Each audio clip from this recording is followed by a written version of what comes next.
संबंध है, उसी के थ्रू ये इंडिया में टेरर फैलाते हैं। लेकिन वो टेरर इनको अपने आप अंदर खाया जा रहा है। पाकिस्तान के अंदर रेगुलर टेररिस्ट अटैक होते रहते हैं। इंडिया के अंदर ये पाकिस्तान बहुत ज़्यादा डिस्टर्ब है कि उसके टेररिस्ट अटैक होते थे 2014 तक, लेकिन उसके बाद पाकिस्तान के टेररिस्ट अटैक बंद हो गए। ये सिर्फ कन्फाइंड हो गए आपके जम्मू एंड कश्मीर तक। वो रीज़न ये था कि पीएम मोदी के आने के बाद हमारी जो इंटेलिजेंस एजेंसीज है उनको एनकरेज किया गया, उनकी रिपोर्ट्स पे भरोसा किया गया। और उसके बाद जब से पीएम मोदी आए हैं, यहाँ पे 3 मेजर अटैक हुए। पहला अटैक हुआ था पठानकोट में जनवरी 2016 में।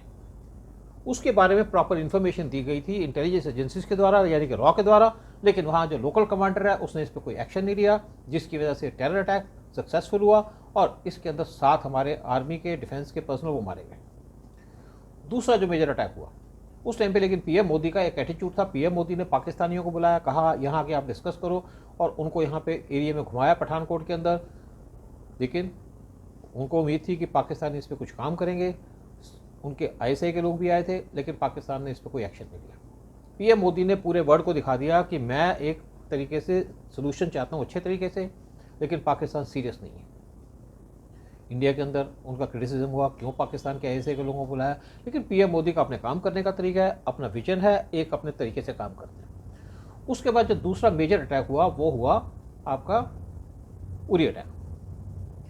उरी अटैक जिसके अंदर 20 के करीब हमारे सोल्जर्स मारे गए, 30 इंजर्ड हो गए। इसकी भी इंफॉर्मेशन पूरी दी गई थी इंटेलिजेंस एजेंसीज के द्वारा, लेकिन लोकल कमांडर उसकी गलती की वजह से यहाँ लोगों की डेथ हो गई, क्योंकि कुछ जो आर्मी के सोल्जर्स थे उनको ऐसी जगह सुलाया गया जहाँ पे ऑयल की टैंकर्स थे, और ज़्यादातर लोग इसी तरीके से जलने से मर गए।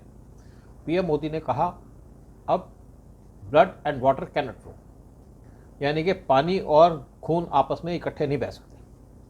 उसके बाद पीएम मोदी ने इमीडिएटली अनाउंस किया कि इसका बदला लिया जाएगा। साथ में पीएम मोदी ने ये किया कि जो जम्मू एंड कश्मीर का पानी इंडिया के फेवर का था वो पाकिस्तान जाता था, उसको पानी को रोकने के लिए उन्होंने 5 डैम की कंस्ट्रक्शन का काम शुरू कर दिया $15 बिलियन से। और मैं सोचता हूँ कि वो काम अभी पूरा होने वाला है, और उसके बाद पाकिस्तान का जो एक्सेस वाटर जाता है वो रोका जाएगा, और पाकिस्तान अगर बाहर नहीं आएगा तो पाकिस्तान का पानी भी रोका जा सकता है।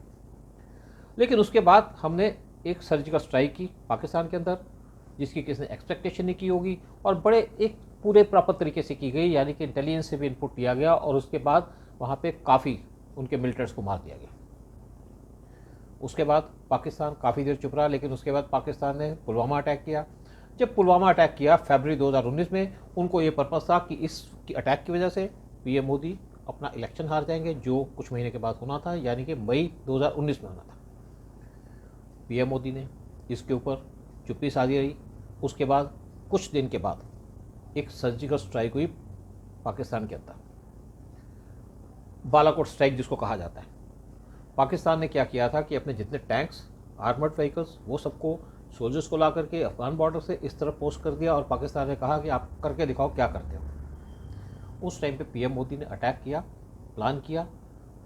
उसके अंदर हमारे एनएसए, आर्मी के चीफ, इंटेलिजेंस के चीफ सब बैठे, और पीएम मोदी को वहाँ पे एक प्रपोजल दी गई कि हम यहाँ अटैक कर सकते हैं, जिसमें से 3 मेजर स्टेशंस थे जहाँ पे अटैक हो सकता था। एक था पीओके के अंदर, एक था पंजाब प्रोविंस के अंदर पाकिस्तान की, एक था बालाकोट में। जहाँ तक पीओके का पोर्शन आता है, पीएम मोदी ने कहा कि नहीं, मुझे अटैक करना है पाकिस्तान के अंदर पीओके से बाहर, ताकि इसका इम्पैक्ट हो। और साथ में उन्होंने एक और डायरेक्शन दी कि इस अटैक के अंदर यहाँ पे एक चीज़ इंश्योर की जाए कि कोई सिविलियन कैजुअलिटी ना हो, और कम से कम उनके मिलिट्री के लोग मारे जाएं। कि मुझे पाकिस्तान की मिलिट्री को भी अटैक नहीं करना, मेरे को एक स्पेसिफिक अटैक करना है, जो मिलिटेंट ग्रुप्स हैं उन पे अटैक करना। जहाँ तक पाकिस्तान के पंजाब प्रोविंस का बात था, वहाँ पे एक जो इनका कैंप था उसके नज़दीक मस्जिद थी, सिनेमा हॉल था, और सिटी के अंदर था। तो पीएम मोदी ने उसको कैंसिल कर दिया। और तीसरा जो था बालाकोट एक रिमोट एरिया में था, और उसकी पूरी इन्फॉर्मेशन दी गई, उसके अंदर क्या सिचुएशन है, कितने मकान बने हैं, कितने मिलिटेंट्स हैं। और वहाँ पे एक बोर्ड भी था जिसमें लगा था कि यहाँ पे एक नेक्स्ट कोर्स स्टार्ट हो रहा है, यानी कि बालाकोट स्ट्राइक से एक दिन बाद कोर्स स्टार्ट होना था। नए मिलिटेंट आने थे, और ये था कि वहाँ पे करीब 100 नए मिलिटेंट आने थे जिनकी ट्रेनिंग होनी थी। पुराने मिलिटेंट ठहर रहे थे। उसके अंदर जब अटैक किया गया पाकिस्तान के अंदर, तो उस टाइम पे एक चीज़ का खास ख्याल रखा गया कि यहाँ पे जो बिल्डिंग है इसको ऐसे तरीके से अटैक किया जाए कि बिल्डिंग को कम नुकसान हो अंदर से, लेकिन लोग कोई ना बचें।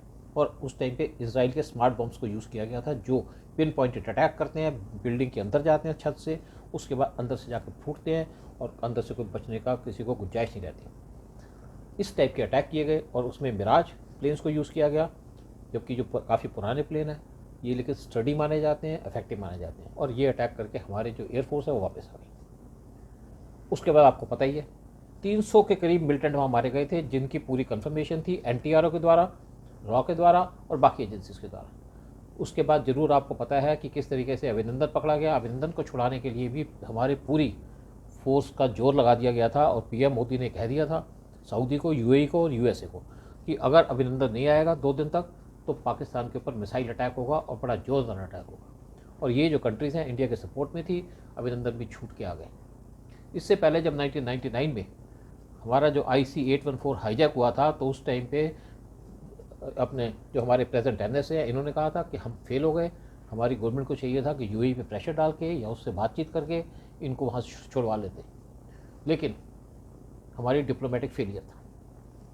अब बात ये आती है कि पाकिस्तान के अंदर मिलिटेंट हैं, पाकिस्तान चाहता है इंडिया के डिफरेंट पार्ट्स में अटैक करना, और ये जो मिलिटेंट हैं उनमें से एक नाम आता है दाऊद इब्राहिम का, दूसरा आता है हाफिज़ सईद का, और बाकी भी 2-4 ऐसे मिलिटेंट हैं जिनको अगर इंडिया चाहे वहाँ से निकाल के ला सकता है। हर एक कंट्री का अपना काम करने का तरीका होता है। पहली बात तो ये है कि अमेरिका का अपना तरीका है। अमेरिका किसी को मारता है तो उसको मारने के बाद उसको दिखा करके वर्ड को उसको समुद्र में फेंक देते हैं, जैसे उसामा बिन लादेन के साथ किया है। इसराइल है वो सबको बताता है, जैसे वो ईरान के लोगों को एलिमिनेट करता है। तो लोग यही जरूर पूछते हैं कि इंडिया इनको ज़िंदा लाए या मुर्दा लाए। खैर, इंडिया को अगर किया जाए, पावर दी जाए, तो इनको ज़िंदा या मुर्दा लाने की इंडिया के अंदर कैपेसिटी है। अगर ज़िंदा नहीं तो कम से कम मुर्दा लाने की तो कैपेसिटी है, या वहाँ पे इनको दफनाने की पूरी कैपेसिटी है। लेकिन बात ये आती है, इंडिया का अपना तरीका है।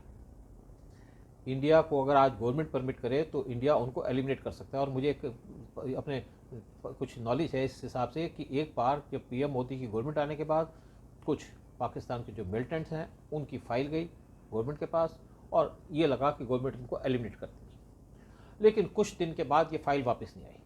वापस नहीं आने का मतलब ये है कि उन पर कोई एक्शन नहीं चाहती थी, और बाद में ये चला या ये असेसमेंट हुई कि इनको इंडियन गवर्नमेंट एलिमिनेट नहीं करना चाहती। इंडियन गवर्नमेंट चाहती है कि ये पाकिस्तान के अंदर बैठे रहें, और आज ये पाकिस्तान के अंदर बैठे हैं।